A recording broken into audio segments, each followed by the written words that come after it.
Unit 3. I hope you already watched my Unit 1 and Unit 2 video that are really very helpful for understanding the basic fundamentals about artificial intelligence and some important questions in Unit 1 and Unit 2. I already solved it, the concept behind the logic and about the topics. ठीक है, so आप पहले जाके Unit 2 की video देख लेना और Unit 1 की देख लेना, then come to this video because Unit 2 से ही ये वीडियो पूरी रिलेट कर रही है. उसमें अपन ने नॉलेज रिप्रेजेंटेशन के बारे में पढ़ा था. अपन नॉलेज रिप्रेजेंटेशन में किस तरह से करते हैं, क्या क्या प्रॉब्लम्स आ सकती हैं, क्या वे होते हैं, उनके बारे में पढ़ते हैं. तो सबसे पहले जो अपना इस कंटेंट है इस वीडियो में अपन कवर करने वाले हैं वो है probabilistic reasoning, Bayes theorem, semantic network, script, schemas, frames, conceptual dependency, forward and backward reasoning. ये टॉपिक बहुत ही ज़्यादा यूजफुल है और इम्पोर्टेंट है रियल लाइफ में भी और आर्टिफिशियल इंटेलिजेंस में भी, क्योंकि इससे आते हैं आपके पेपर में questions. Like questions are very simple.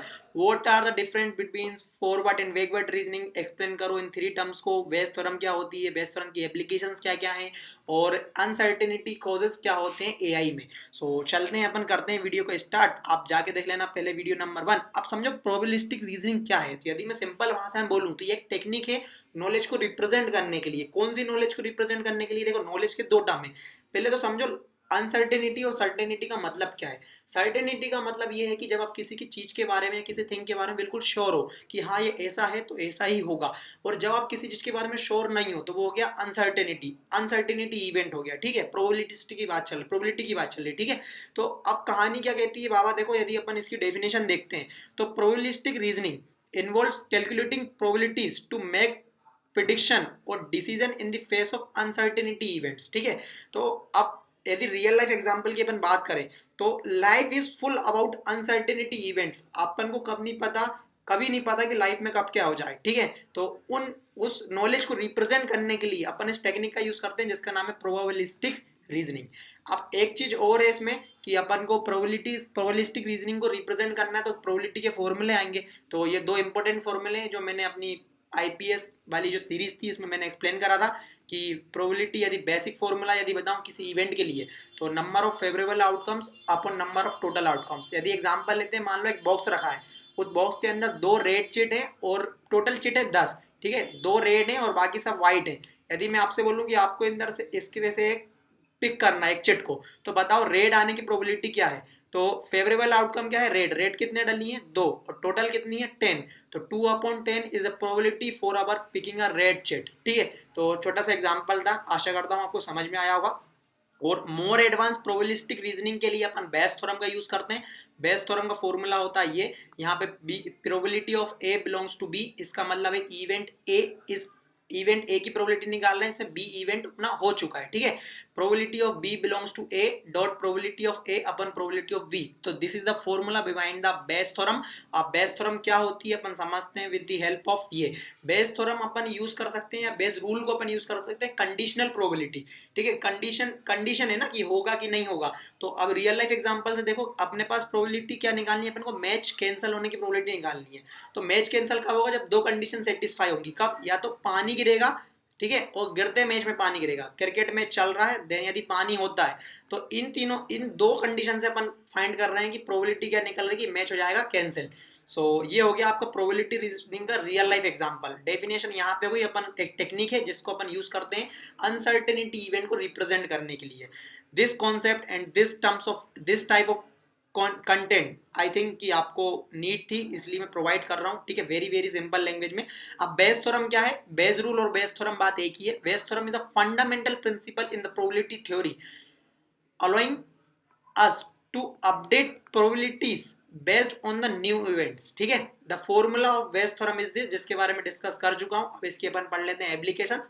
तो वेरियस फील्ड में इसका यूज है. Like this theorem is widely used in various field includes statistics, machine learning, artificial intelligence for tasks such as the Bayesian inference and the probabilistic reasoning. So I hope you understand what I am trying to saying about the Bayes theorem. is a very useful content. Now medical line में भी इसका बहुत use है किसी diagnosis को पहचानने के लिए, किस कंडीशन को सेटिस्फाई करने के लिए वी यूज बाइस थ्योरम्स, ठीक है, और इसको बाइस रूल भी बोलते हैं। तो दिस इज ऑल अबाउट बाइस थ्योरम एंड बाइस रूल। क्वेश्चन यदि आता है वेरियस फील्ड और फॉर्मूला क्या है, तो you can get it full marks, don't worry about it, ठीक है।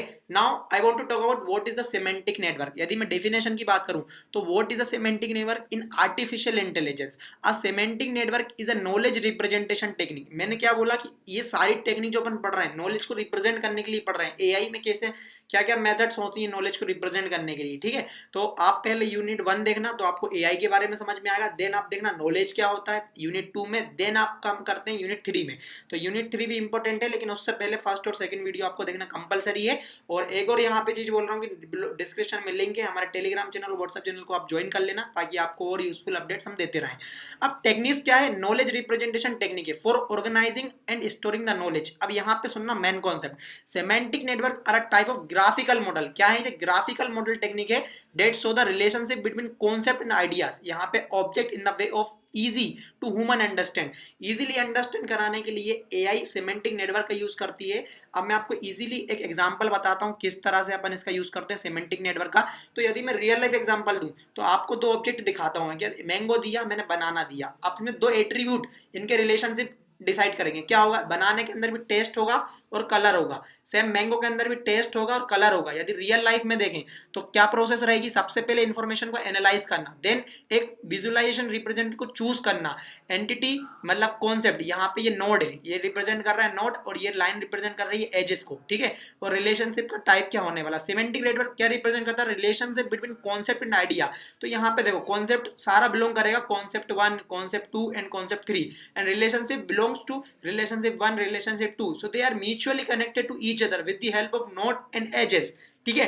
तो ये हो गया अपना सिमेंटिक नेटवर्क का ग्राफिकल मॉडल। सो आशा करता हूँ कि आपको चीजें बहुत टिपिकल तो हैं लेकिन समझ में आया होगा। सो thank you guys for liking the video. I know you already like my video because I am trying to making the content very easily to everyone. Now what is scripts? So scripts क्या है, यदि एक line में define करें तो scripts in AI refer to the predefined sequence. This is the main topic, predefined sequence of a events or action. अब इससे क्या समझे आप, स्क्रिप्ट्स यूज होती है AI में जो इवेंट प्री डिफाइन है उनको रिप्रेजेंट करने के लिए। प्री डिफाइन मतलब कि कैसा, याद मान लो एक पाइथन का एग्जांपल लेते हैं, चैटबॉट है।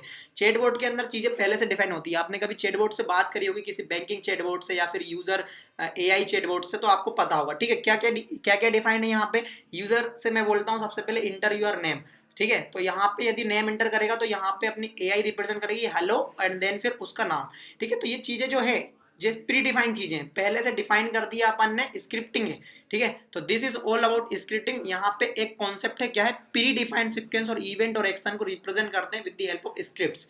सो आई होप कि you like this video already, ठीक है। अब स्कीमास क्या है, schemas are the fundamental framework for organizing information about a concept. अब फंडामेंटल, ये फंडामेंटल नहीं, ओनली मेंटल फ्रेमवर्क। यदि मैं आपसे बोलूं कार, तो आपके लिए क्या क्या माइंड में थिंकिंग है, कार है तो उसके कुछ एट्रीब्यूट्स होंगे। क्या एट्रीब्यूट्स होंगे, कार का कलर होगा, कार का मॉडल होगा, कार का ओनर नेम होगा, कार का इंजन होगा, कार के अंदर व्हील्स होंगे। तो एक मेंटल फ्रेमवर्क है, ठीक है। With the help of AI use this framework to explain the knowledge in the very easily for human understand the things very understandable, ठीक है। सो ये हो गया आपका स्कीमास। अब अपन पढ़ते हैं फ्रेम्स। फ्रेम्स के लिए ये चीजें आती हैं, मैंने 1 लाइन में डिफाइन करी है ताकि आप जब पेपर में राइट करो तो आप 2, 3, 4 लाइंस करना। देखो चीजें बहुत प्रैक्टिकल हैं। जब आप एक इंपॉर्टेंट वर्ड दोगे, आप जो कॉपी चेक करेगा उसको दिखा जाएगा mental framework organizing information about a concept. So आपको फुल मार्क्स मिलने वाले हैं, फालतू कॉपी भरने आने से कोई मतलब नहीं है, ठीक है। अब फ्रेम्स क्या है, फ्रेम्स रिप्रेजेंट करता है structure knowledge about a concept, ठीक है, containing slots for a specific properties, ठीक है। AI में क्या है, in AI frames help organize information for efficient processing. Frames क्या करता है, हेल्प करता है इंफॉर्मेशन को ऑर्गेनाइज करने के लिए और एक इफिशिएंट प्रोसेसिंग के लिए। सो फ्रेम्स भी होता है अपना कवर। अब आते हैं अपन conceptual dependency, very very important topic for a short note in our RGPB exam. तो in AI conceptual dependency refers to a knowledge representation. Again आ गया क्या, नॉलेज रिप्रेजेंटेशन। तो पहले नंबर सेकंड नंबर यूनिट 2 की वीडियो आप देख लेना, तो आपको पता चलेगा नॉलेज रिप्रेजेंटेशन क्या होता है, उसके अंदर प्रॉब्लम्स क्या क्या आती हैं, और देन उसके अंदर कॉन्सेप्ट क्या क्या यूज होते हैं, वो तो अपन पढ़ ही रहा है, ठीक है। तो knowledge representation framework that focus on the relationship between, now गौर करना, ठीक है, relationship between action and object to understand the meaning of a sentence means किसी सेंटेंस को एक बहुत ही इजी वे में एक्सप्लेन करना, रिलेशनशिप बिटवीन द सेंटेंस बहुत अच्छे तरीके से एक्सप्लेन करना, उसी टर्म को अपन बोल सकते हैं कॉन्सेप्चुअल डिपेंडेंसी। एक फ्रेमवर्क है जो understand the meaning of sentence बहुत ही इजीली तरीके से अपन को एक्सप्लेन करता है। ठीक है, अब अपन आते हैं अपने लास्ट टॉपिक जिसका नाम है फॉरवर्ड और बैकवर्ड रीजनिंग। इसकी डेफिनेशन होने वाली है सबसे बेस्ट, लेकिन उससे पहले समझते हैं कि इन दोनों में डिफरेंस क्या है। डिफरेंस समझ में आ गया तो आप समझ जाओगे इनको पढ़ क्यों नहीं। The most basic difference between the two, ठीक है, क्या है? Forward reasoning start with the new data, ठीक है, start with the new data to find conclusion and backward reasoning start with the conclusion to determine the initial data। अब इनकी definition यदि अपन देखें तो what is forward reasoning? Forward reasoning is a process in artificial intelligence that finds all the possible solution of a problem based on the initial data and facts। Means problem forward reasoning एक data दिया रहेगा, उससे अपन को एक conclusion निकाल के देगा। Backward reasoning इसका जस्ट अपोजिट है, और फॉरवर्ड रीजनिंग को अपन फॉरवर्ड चेनिंग भी बोलते हैं और बैकवर्ड रीजनिंग को अपन बैकवर्ड चेनिंग भी बोलते हैं। ठीक है, तो ये इंपॉर्टेंट पॉइंट था। बैकवर्ड रीजनिंग जस्ट इसका अपोजिट ही होता है। क्या होता है? Backward reasoning is the reverse process of forward reasoning. Again, ठीक है, इंपॉर्टेंट पॉइंट, विच अ गोल और selected and analyzed to find the initial data fact on the rule। मतलब जो गोल निकला है उससे एक डाटा फाइंड करना is the process of backward reasoning. So wise this is all about this video and the fundamentals concept about the knowledge representations. ठीक है, इस वीडियो में अपन ने बहुत सारी चीजें कवर करी, forward reasoning, backward reasoning, scripting frames, conceptual dependency, अपन ने पढ़ा वाइस थ्योरम का रूल, वाइस थ्योरम की applications. So I hope you already like the video. If this video is helpful तो please share this video with your friends who need this video very much. So thank you guys, मिलते हैं next video में। Hip hip hurray, bye.